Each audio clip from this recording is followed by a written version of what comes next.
Hello, everyone, and welcome to the latest Diplomat webinar. I am Shannon Tiezi, the editor-in-chief at the Diplomat magazine, and today we are going to be talking about the crisis in Manipur. Since May 2023, Manipur state in India's northeast region has been gripped by interethnic violence. What began as peaceful protests on May 3rd turned violent, and since then there have been reports of ethnically motivated beatings, arson, rapes, and murders. Around 140 people are reported to have been killed, over 50,000 have been forced from their homes by the violence, and 10,000 army troops were flown in to enforce order. Despite that, sporadic clashes are continuing even as we speak. In some places, there are literal battle lines drawn between the Meitei and the Kuki-dominated areas. The immediate cause for the crisis was the Kuki population's resistance to the Meitei people's push for scheduled tribe status, which it was feared would allow them privileges that until now have been reserved for the Kuki, including the right to purchase land in the hilly regions.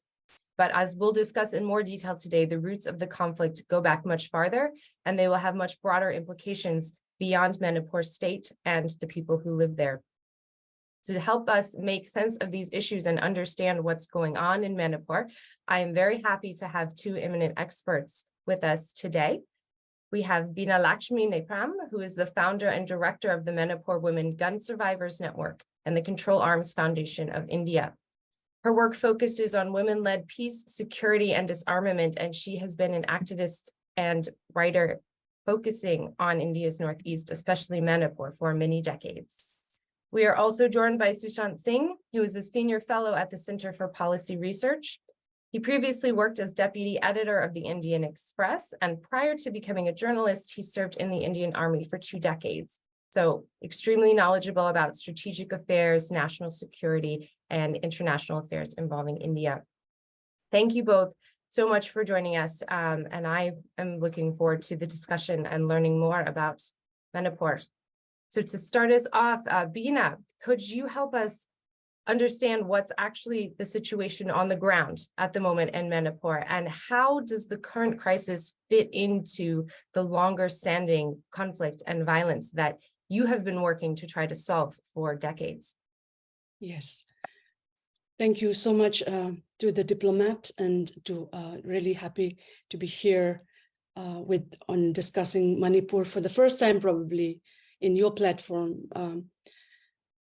So first of all, I think it's really important to understand what is happening in Manipur, and everybody knows. Hundreds killed, thousands displaced, over more than 50,000 troops flown in, yet the state continues to be in a state of turmoil. And most recently, in the past 24 hours, with the circulation of really tragic videos of sexual assault on women and their rape, has really shocked and shattered the people of Manipur, the entire people of India, which has forced the Prime Minister to speak out after 76 days. So we are at the time, one of the darkest times in Manipur history, where our state, which was known as, the word Manipur means, land of jewels. It's a state which has given polo to the world. It is a state which has given Olympians, which brought laurels to India. And it's a state which is home to the Manipuri classical dance, which is one of the few Indian classical dance forms. So it's one of the most beautiful states of the country, has been one of the most blooded state since 3rd of May. I would like to take your audience a little bit, because Shannon, what has happened is, I'm also a historian by training and also international relations. And in the past couple of decades in my life, when I have studied history of India, the history of Manipur, home to 3.3 million people, and the history of Northeast of India is not in the syllabus of modern India. As a result, not even the Prime Minister, hardly any Indian knows the exact history of Manipur. If you do not understand this, we will never be able to understand the current crisis. So Manipur, like Bhutan, Nepal, was a former Asiatic nation state, which had a long tradition of where we had sort of warded off Chinese attacks, we had warded off Burmese attacks, and there has been, and then this particular state was taken over by the Union of India, by the then British colonial government in 1891, and joined the Union of India in 1949. It is a state with its own written constitution and home to several ethnic groups. And Manipur, the word Manipur, is not only land of the Meiteis, the Kukis, or the Nagas, which the analysts have always been saying, but it's home to more than 34 plus beautiful ethnic groups. And they have been living and coexisting for several years and centuries. It was a British colonial policies repeatedly, in which it has divided this state. Manipur has 3 levels of colonization. The first happened in the 18th century when the Hindu faith was imposed on the people of Manipur by making it as a state religion, which Manipur before that was an indigenous nation state where people practiced indigenous forms of worship. For example, the people in the valley worship the rays of the sun and the moon, for instance. And then in the 18th century, it was made as a state religion because of the influence of Santitas Gotsai, who came to Manipur and sort of told the king that Hinduism should be made. And as a result, many Manipuris were excommunicated. That for us is the first layer of what a religious colonization would happen. Then in 1891, at the time, a lot of Burmese kings were attacking Manipur. So to repel the Burmese attacks, the Manipur king took the help of the British. That's how the British arrived in Manipur. And they signed the Treaty of Yandabu, which forced the Burmese out of Manipur. And then the British took over Manipur in 1891 by force again, in which several British officers were killed. And the British also hanged several Manipuri people at that particular violence. So for the people of Manipur, there are 3 levels. And then in 1949, when the government of India took over Manipur, which is what is called which is contested, which has resulted in some of the movement of armed insurgency in Manipur, started because Manipur from 1947 to 1949 was having its own council of ministers with the chief minister, and then it had this universal adult franchise. We have the Manipur Constitution Act of 1947. So it was continuing this tradition. And Manipur is a multi-ethnic, multicultural, multi-ethnic religious place for a long time, over centuries.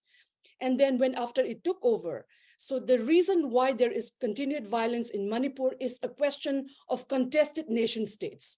Because in the entire northeast of India, as you saw, different ethnic groups feeling fearful are arming themselves, and they're carving and in the process of saying, this is our homeland, this is our homeland, this is our homeland.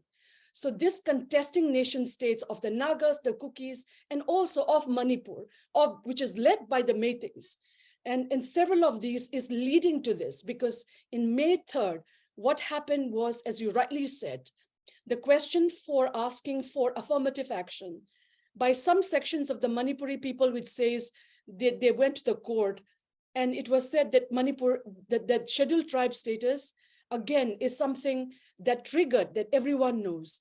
But that particular demand has now sort of led into asking for a separate administration and now a separate state. For the people of Manipur, I'm talking about just not of the Meiteis, but for the people of Manipur who have been living there for centuries as a state, they are feeling that it will lead to the balkanization of Manipur. It will lead to the splitting up of Manipur into several communities. It's like if you split up Europe, or if you split up like Kashmir from India or Gujarat from India. So the Manipur people right now, predominantly led by the Meiteis, are feeling fearful that they will be balkanized. As a result, there has been massive, on the ground, which we saw. But again, there were certain sections which tried to paint it as a religious conflict, if you remember. And again, Manipur conflict is not a religious conflict.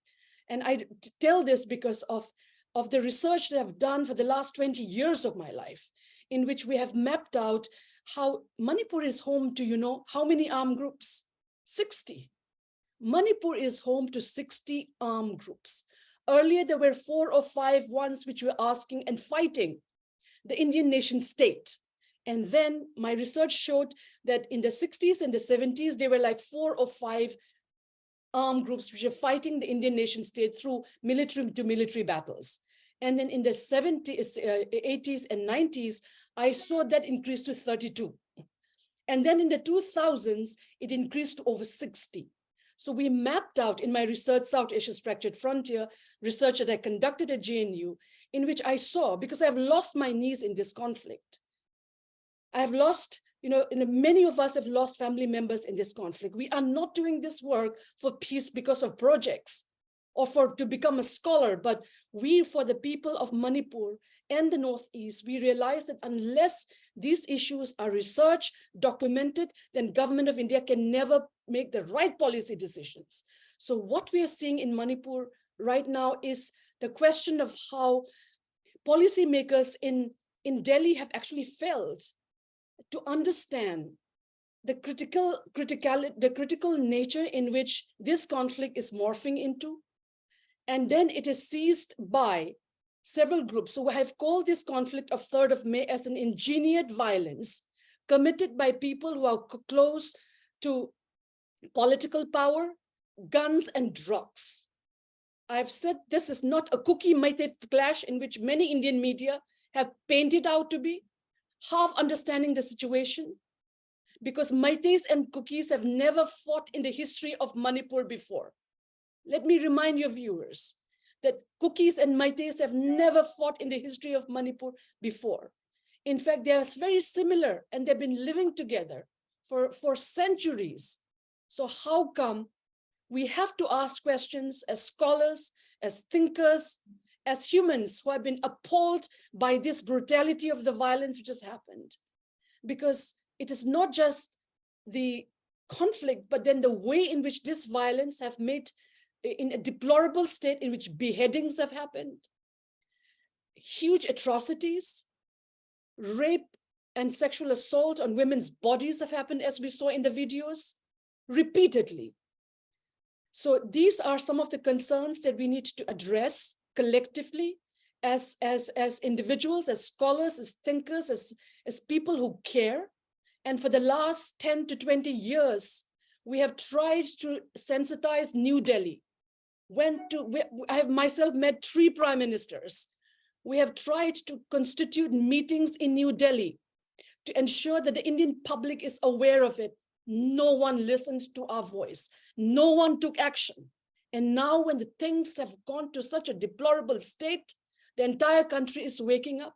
And I'm glad that they're waking up, because we have been shouting our lungs out for the last 10 to 20 years to say, look into the crisis, because right now, more than 50,000 people have been killed all across Manipur and the northeast of India since the last several decades. We still have the Armed Forces Special Powers Act still imposed. We still have several thousand troops still operating there. But with all of this infrastructure, how come India, as the world's largest democracy, have failed to ensure that 3.3 million people of Manipur are able to, that peace is able to return? We have said this at several occasions. The Gujarat riots was brought down in 3 days. The Delhi riots was brought down in 11 days. But how come the government of India is watching Manipur burn for 76 days plus non-stop? This incident of 3rd of May and what has been happening since has broken our hearts. We felt as Manipuris abandoned by the government of India as well as the world, in which we have been made like as if 2 communities who have never fought each other are now fighting each other in a level, in the most horrific, inhuman. Humanity has died 1 million deaths in my home state of Manipur. My whole family, we have our friends, everybody is living there and facing this violence day in and day out. So our final appeal is in terms of how many scholars who are in the field of diplomacy, in the field of academia, or in the field of just working on democratic setup, rule of law. The rule of law has completely broken, not just on 3rd of May, but for several decades. And Sushant is there, he can tell you more. But we have seen the breaking of law for several decades. when you give impunity to anyone to control, whether it's a head of a state or anyone, you cannot say do anything you want with anyone, with any of the citizens of your country, and the law will not even touch you. If this is the message that you are giving to the people, then people are unfortunately doing this to each other, and this is wrong.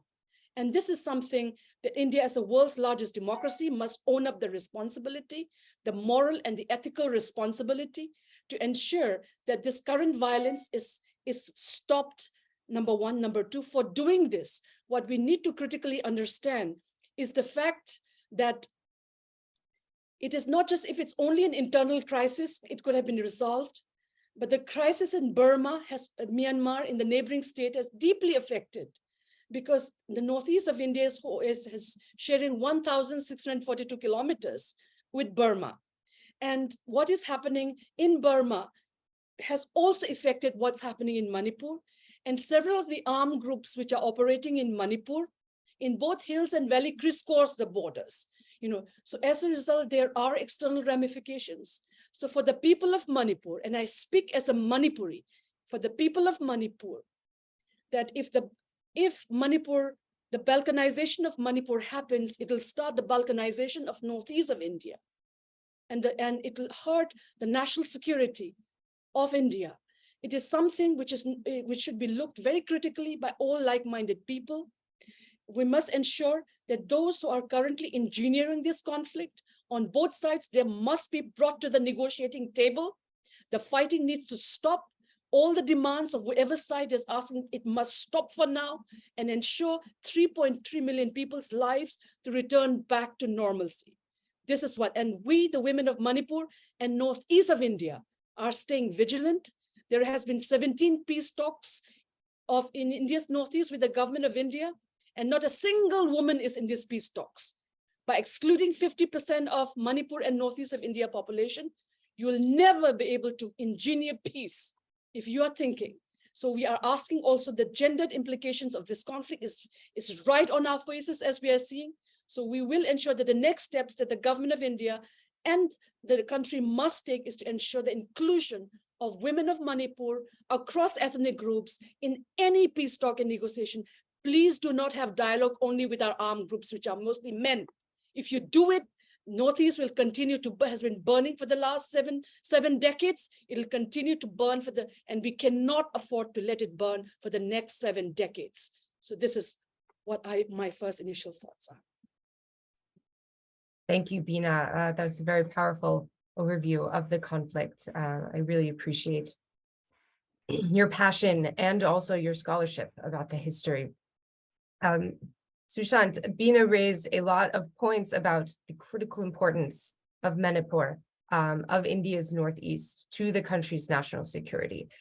Can you talk a little bit about the long-term implications for all of India of this horrific violence that we're seeing in Manipur, and what has the central government been doing to respond to this national security threat?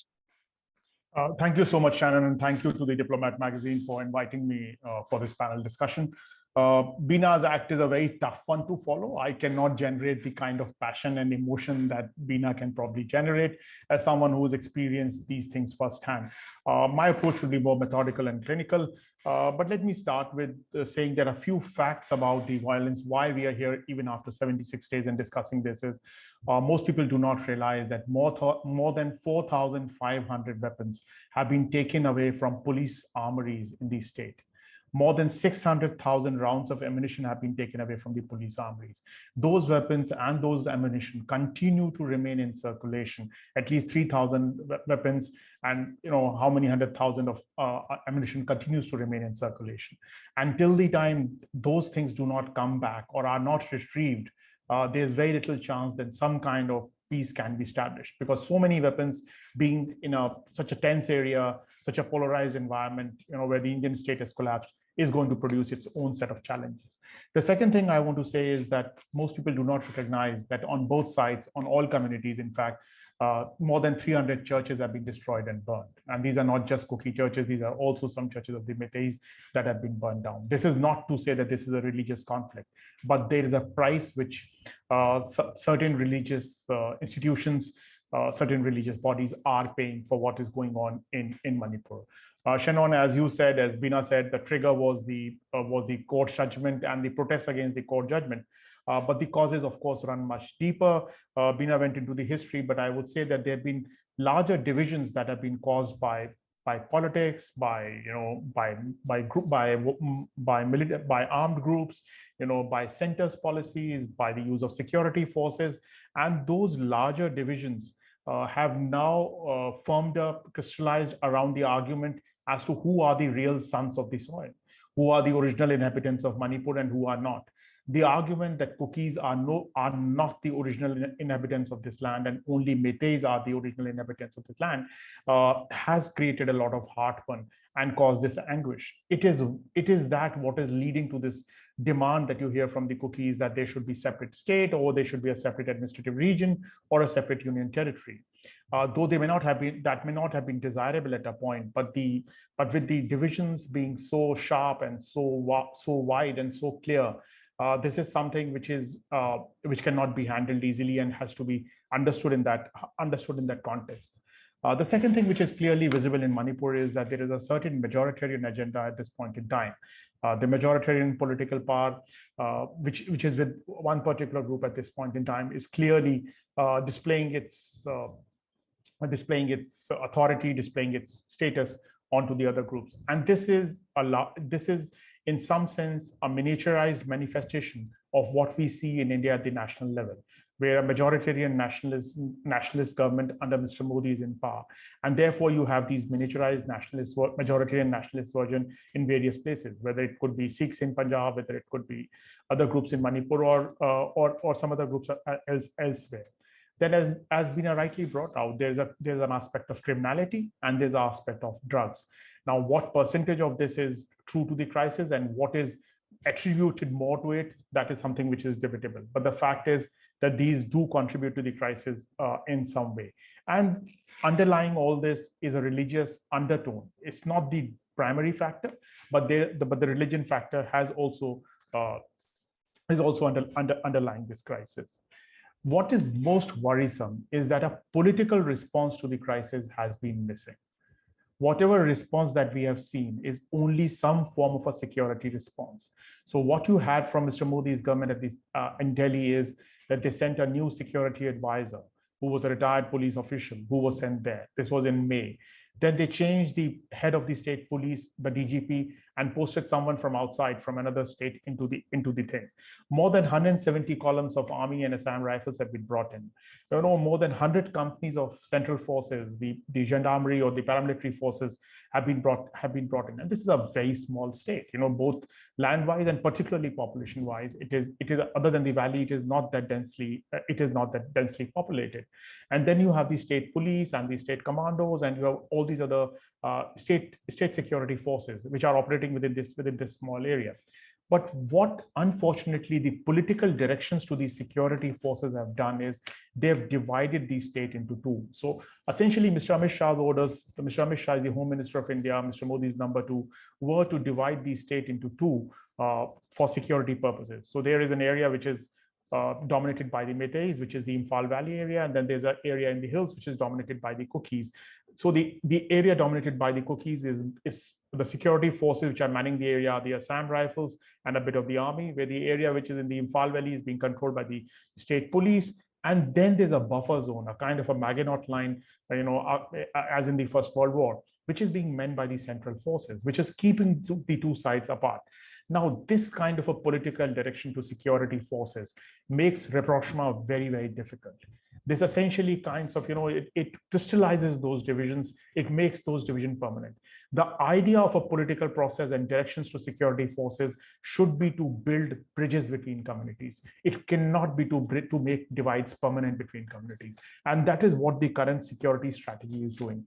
And the impact of that security strategy is that the state government has asked Kuki government officials, state government officials who are Kukis, to join areas where their community is in a majority and they can continue to stay safe, and Meiteis to join in an area where they can stay safe with their community. So there's no intermingling at all. Not only that, the Director General of Police, the state police chief, allowed more than 1,400 young Kuki policemen to join their areas, not anywhere else. If the cops are going to be divided, if government officials are going to be divided, and if a society is going to be divided, if a state is going to be divided because of the political directions that are passed to the security forces, then a solution, a reasonable solution, which brings the two communities together, or which prevents the, to use Bina's word, balkanization of the state, or a division of the state, is going to be very, very difficult. The political direction and the use of the security forces are making a solution more and more difficult. We have reached the stage where the army chiefs visit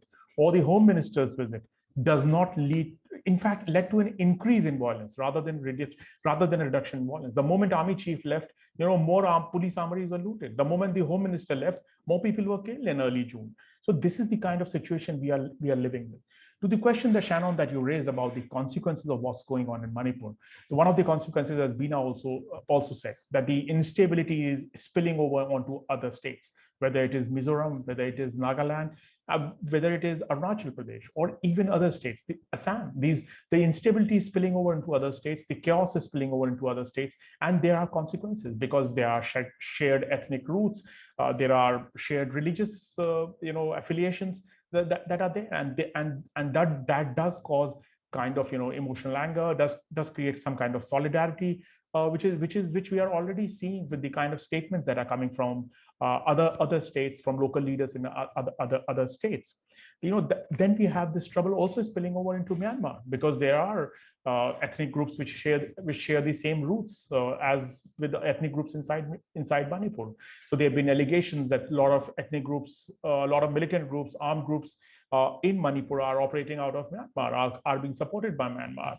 There've been some fake news about Myanmar citizens fighting and getting admitted in hospital. So the conflict, the point that I'm making is that the conflict is not limited, or the chaos is not limited to Manipur. It has already spilled over onto other states and even onto other countries like Myanmar, which is not a healthy scenario. The cleavages have become deeper, whether it is on ethnic lines, whether it is on religious lines, whether it is on regional lines, and that's not a healthy scenario for India in the Northeast, because India, barring the last 15 years, has barely been about to maintain peace in the Northeast. 15 to 20 years back, Northeast was a really volatile situation, a volatile place. The whole region has in some form given a modicum of low-level violence, if I may use it, not peace. Peace is not the right word. In the last 15 to 18 years, and to lose that would be very troublesome. Then there are other consequences. Mr. Modi talks of an Act East policy, which connects India to ASEAN and forms those bridges around which trade can take place, commerce can take place. Now, when Manipur is burning and when the whole region is unstable, it is impossible for India to undertake any of those infrastructure projects which would connect Manipur to Myanmar, or further to Thailand or Indonesia or to other ASEAN countries. Those projects cannot be completed, and India's connectivity with the East has to run through India's Northeast, and that's something which is going to become more and more challenging, more and more difficult with this. And also the fact that the army had to be deployed in Manipur, the 57 Mountain Division of the Army, which is now deployed in Manipur, had actually moved out of Manipur in the summer of 2020 to focus on the China border because of the China crisis. Now it has been forced to come back and focus on Manipur. That means India's posture against China becomes much weaker.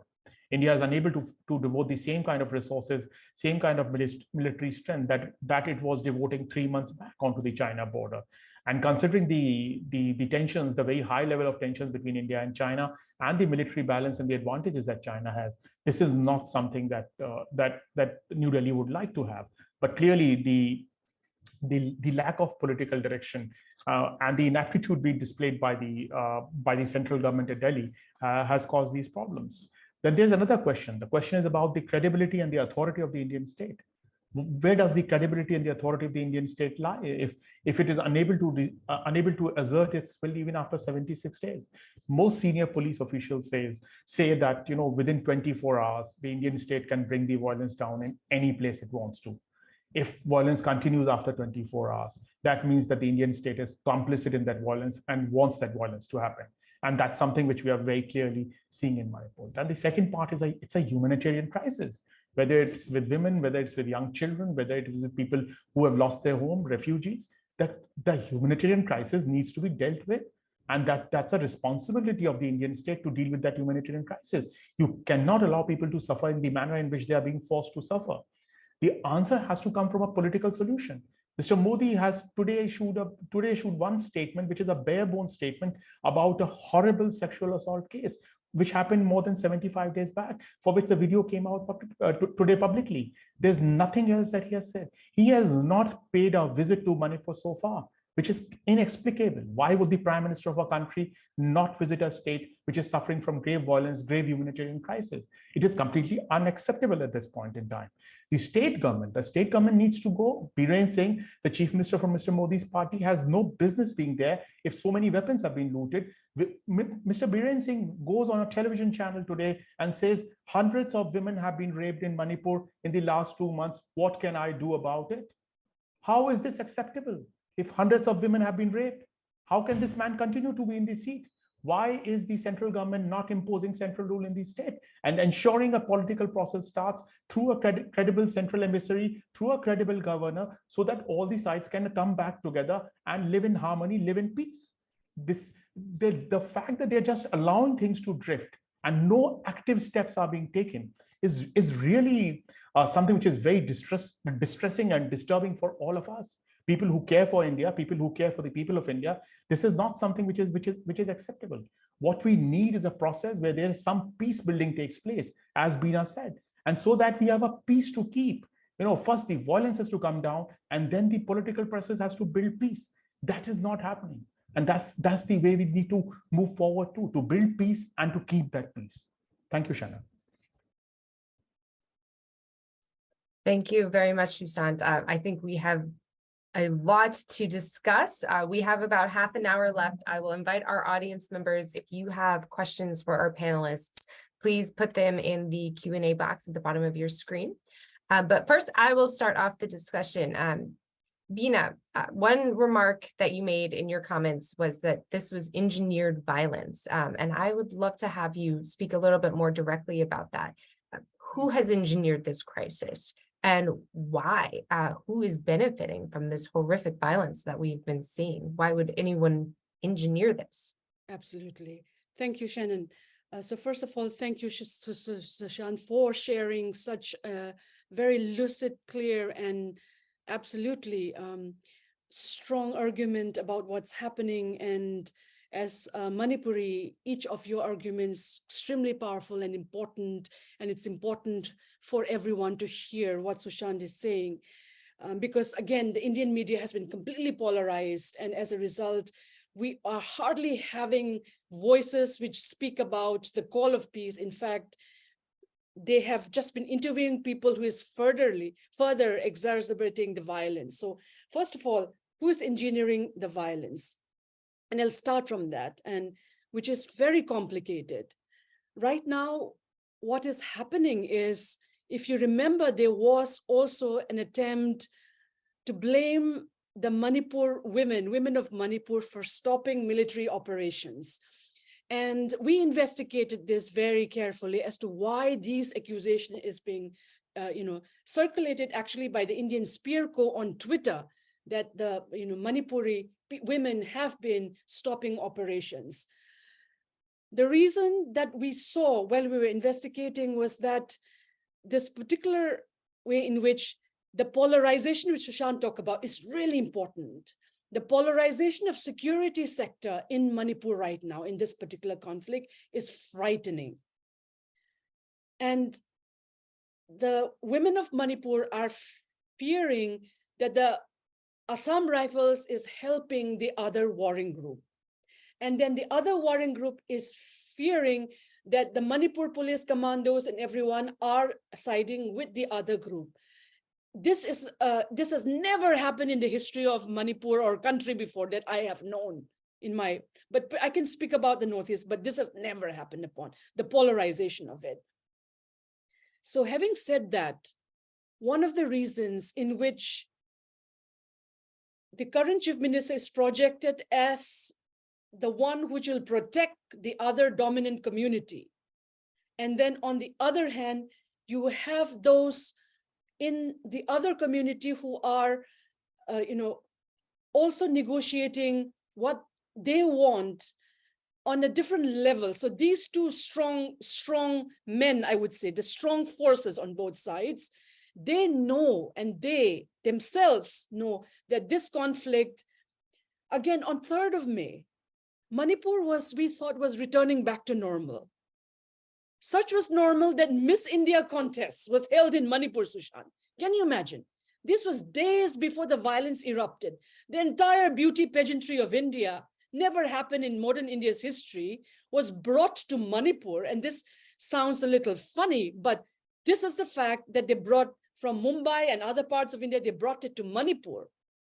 And the Miss India contest, the irony of this, for me as an observer, as a scholar, and as a person from that region, was so sordid, so stark, that we had to say that this is an engineered conflict, that, as I said, people who are close to political power. So what has happened in the past history is this.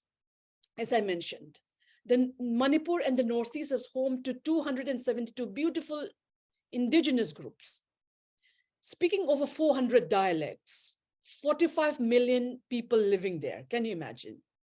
And whose history is not in the textbooks of India. So when I first came to Delhi, I was asked, Madam, which country are you from? I studied in DU, in JNU. Throughout those several years, I was asked continuously which country I'm from. There is this lack of understanding of what is Manipur, what is the Northeast of India, besides terming everyone, Kukis, Nagas, Meiteis, Assamese, Sikkimis as all Chinky. That's the term given to all of us. That during the COVID, we were asked to go back to China because our faces resemble, East Asian faces. So the racialization of this violence has led to really wrong policies in New Delhi, who has never understood who is the Northeast people. And as I mentioned, Northeast India, everybody thought, oh, we are separatists, or people do not understand, we eat anything that moves, our women are morally loose, we don't even know how to think. This is the kind of imagery that's been built about us, everyone in the Northeast. So when I first came to Delhi, when I joined JNU, people said, you got it from Kota. And I dragged that person out and say that my joining JNU was because I was in the top list, not because I had quota, quota to be there. So we fought as other Indians and the general category and got into an academic institution, one of the best in the country. All I'm saying is this is racialization of what is the Northeast. And this racialization also leads to policy making, in which, as Sushant said, has been only more on security lines, that every 45 million people in Northeast are all suspects in the eyes of the law. We have said this must stop. Because, if you ask any parent of Northeast of India, including my own parents, they send me to Delhi to try Indian civil service. They want to try the Indian civil service. So there's this whole negative notion of who is the Northeast, who are Manipuris. As a result, people don't even know who are Nagas, Kukis, and even Meiteis. They don't even know properly. And now divisions are made out of that. So this particular thing about fracturing a tiny state, Manipur is like a ball, a beautiful lush green valley surrounded by mountain chains. It's the end of the Himalayas. The first Prime Minister of India, Pandit Nehru, called it the Switzerland of India because it's so green, it's so beautiful.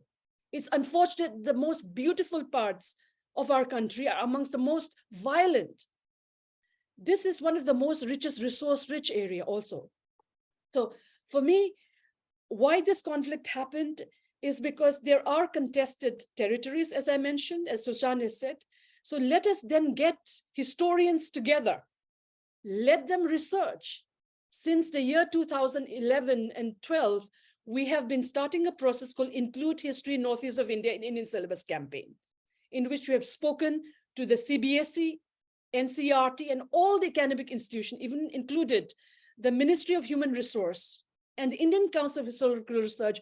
We have taken them to Manipur. We have told them, look, you need to understand the people of Northeast to be able to get the right policies by the government of India. Otherwise, if you keep doing that, then you will end up getting your military into Manipur while you needed to guard the borders with Pakistan and China. It is a security issue, the lack of understanding. So as a result, what has happened, so on 4 levels, I would like to share. First, as a result, a lot of men with guns would think, because government of India only have peace talks with men with guns.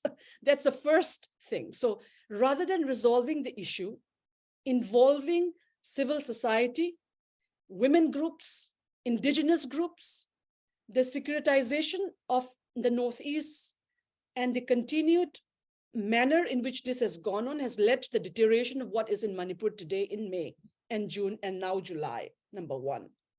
So this has to stop. So what the government of India did, I think its policymakers, and Sushant will know this more than me. So when the government of India did not, were able to stop some of these bigger armed groups, remember 272 ethnic groups, they started arming and training smaller ethnic groups too, you see. So I call it a war within a war phenomena. And then our politicians learned from that, though, if you have an armed group, it can control your elections, your voting. So Manipur last elections, several armed groups wrote to the Home Minister saying you should select our party person from our own person. So the connection between armed groups and the political nexus in the Indian politics must be investigated. Number 1. Number 2, because of Burma crisis, Manipur is very close to the Golden Triangle, which produces 60% of the world's heroin. And this is not from May. I've been researching this from the late 1980s. I'm not that old, but at that time, I started my research in the late 70s and 80s when drug production was starting in Manipur. This was also the time when armed insurgency also starting.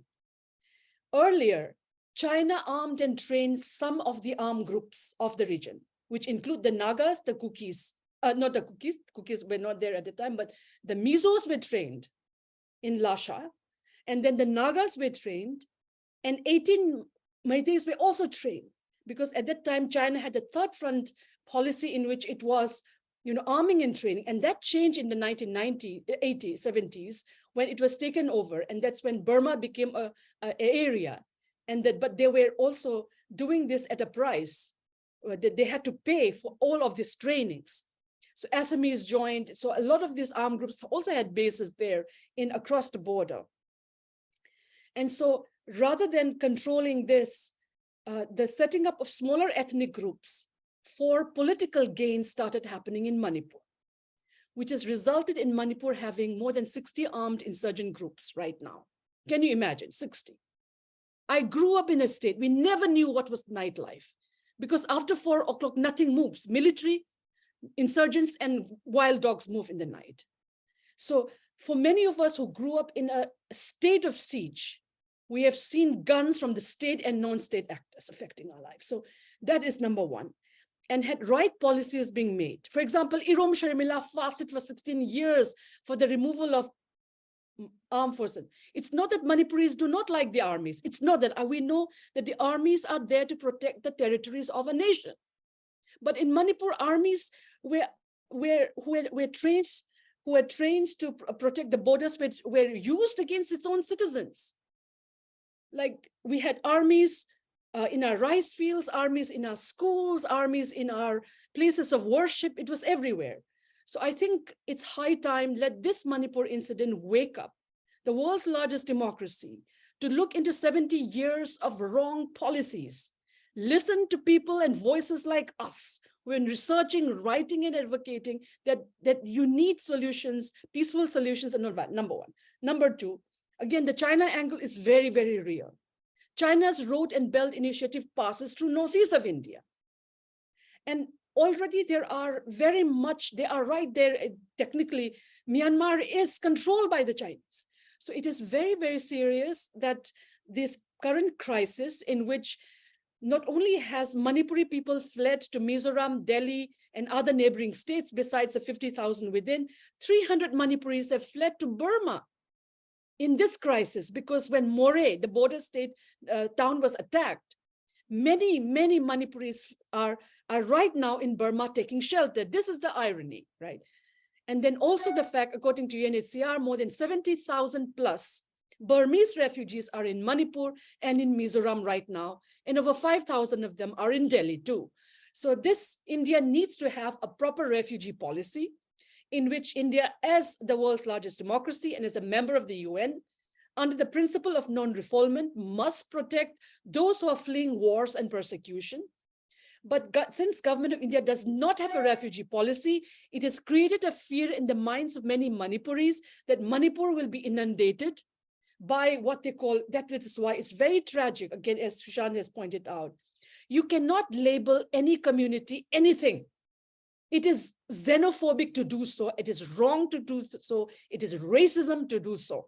So nobody, no community should be labeled X, Y, and Z. That's why, Shannon, I said this conflict, those who have perpetrated this conflict are very few. They must be caught on both sides, and they must be ensured that proper justice is done, that the families get the justice done. Number two, the religious angle is very interesting and very important, as Sushant also pointed. If over 300 churches have been burned, reports of 17 temples being burned. But what the public, including the European Union, does not know is this, that Manipur is also home to several indigenous groups, one of which is called Sanamahi, which is worshipping nature, reason. Now, for the Sanamahi people, which are indigenous people of Manipur also, they do not have temples, churches, or any of these religions. For them, the southwest corner of their homes is where they pray. So when 4,000 homes of one community was burned, they told many of the people that our places of worship, our spiritual places of refuge is also burned. Who's going to count those 4,000 homes that were burned? They are not according to the religion that the world has known. So this angle is not understood by people in India or the world or even the European Union. So to paint this conflict as a religious conflict where only the mention of one particular place of worship is, but what also heartens me is that many communities are now doing interfaith dialogues now. I'm in touch with several people who are getting several interfaith leaders, Christians, Muslims, Sanamahi, all of this together. Okay, that is number one. So this is not a religious conflict, it is an ethnic conflict and must be seen and responded to. So our appeal also to whoever is discussing abroad that it is an ethnic conflict in which the places of worship became targets. Okay.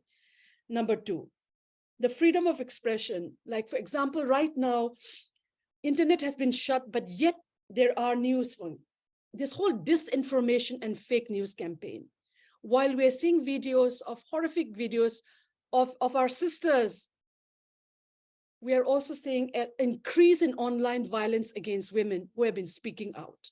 I have been personally targeted thousands of times since this violence erupted. And we have been working, mind you, for the last 20 years of our life. Our work didn't start on the 3rd of May. So we are keeping quiet about these threats of killing, threats of violent verbal abuse online that I have been facing every single day just because we are talking about peace. So those, as I mentioned, those who are engineering this violence do not want peace, Sushant, to return in Manipur. What is it in the human consciousness that we cannot talk through any of our differences? What is it? Have we stooped so low that we cannot even have a cup of tea and dialogue what is what? Everyone is meeting in television studios right now. Everyone is going through. Can the Indian media, if they have some heart left, to get the warring groups come together and ensure that their dialogue and debate? So that is number two. And finally, as I mentioned, the criminalization of our democracies is something that we have to be, the weaponization and the criminalization of our democracy is something that every democratic country in the world must stand up to. Because what we are seeing in Manipur In Manipur, we have a saying in which we say, if you don't have the money and you don't have guns, you are not able to contest elections. Can you imagine? So what has our democracies been reduced to? Only with muscle power, with gun power, with violence? If this is a message the world's largest democracy is giving to us and the world, then democracies are failing. And in a time of rising authoritarian regimes, while rule of law and democracy is the need of the hour, the Manipur conflict should drive us a point as to how we need to address this issue and not just see as two ethnic conflict, but the complete failure and collapse of a democratic system in this current world. Thank you.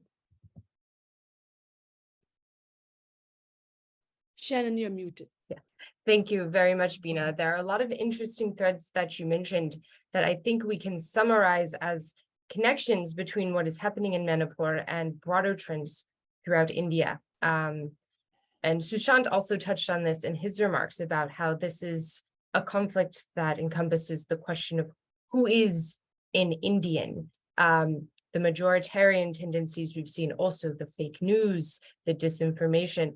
So Sushant, can you talk a little bit about, is it possible to tackle the crisis in Manipur in isolation?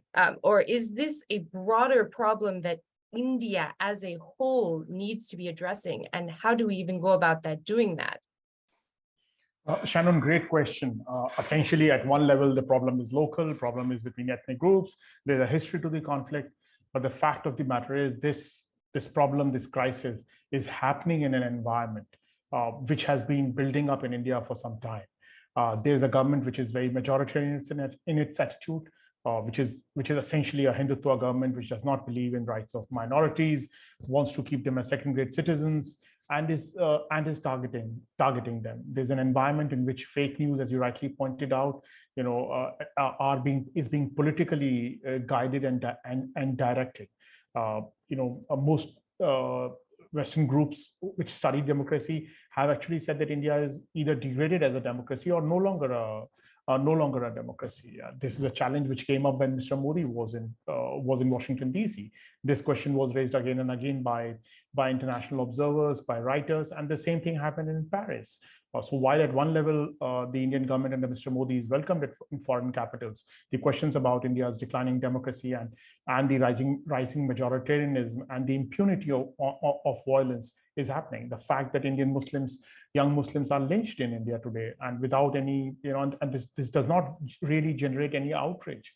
So in this environment, when any place erupts, you will have those tendencies coming from a national level to the local level, and they get reflected in how people are being targeted, whether it is in terms of indigenous communities, whether it is in terms of violence against women, whether it is in terms of impunity from the state or use of state resources in support of the majoritarian agenda.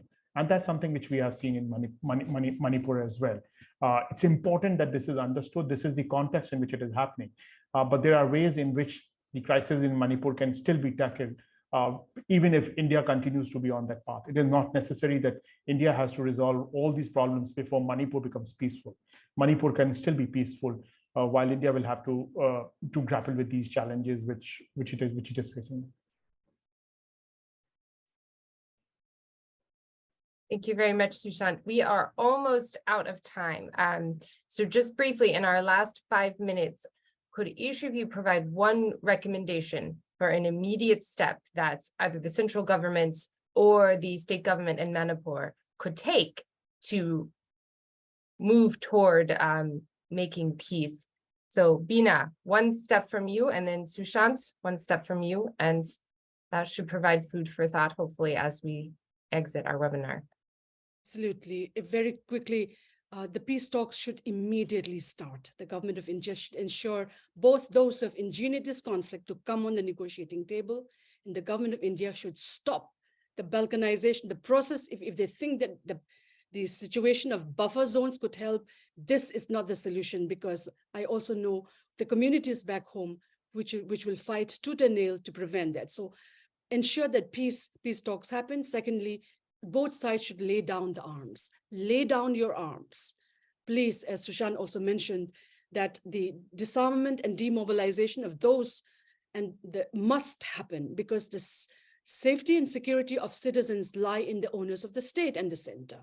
Let the state and the center instill the confidence that we can trust them to protect our lives and not side and be communalized. Stop the communalizing. And finally, the violence against using the sexual violence and using women's bodies as sites of war must stop.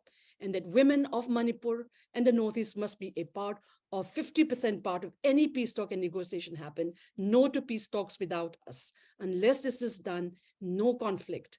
They can be lasting, long. We have seen for the last 7 decades, the same mistake made again and again by excluding, include, and ensure that peace and democratic principles return. Right, Sushant? Yeah, Shannon, the one step I would ask to be taken is for the Indian state and the Indian political leadership, including Mr. Modi and Mr. Amit Shah, to take ownership of the crisis, to take political ownership of the crisis and initiate steps, political steps that would allow us to do what Bina is asking us to do. Without Mr. Modi taking ownership of the problem, paying visits, replacing the administrative setup, which is completely failed under the current chief minister, with somebody who's more credible, who's more trustworthy, whom both sides are willing to talk to, there can be no path forward. By shirking away from the problem, by walking away from the problem, by acting like an ostrich with his head in the sand, the current Indian government, Mr. Modi's government, is not going to find a solution to the crisis. The solution to the crisis is going to come from political actions, not from anything else. And that is the most urgent thing, important thing we need. Political ownership and political action, including removing the current state government. That's where I would end. Thank you. Sushant, Bina, thank you both very much for sharing your thoughts. It's been a very enlightening webinar. We will, of course, continue to pay attention to the crisis at the Diplomat, and I would encourage anyone listening to this to also follow Sushant and Bina on social media, keep track of their appearances. There's a lot of knowledge there that we can all continue to learn from. But unfortunately for today, that is all the time that we have. So thank you for joining us, and I hope to see everyone at a future Diplomat webinar.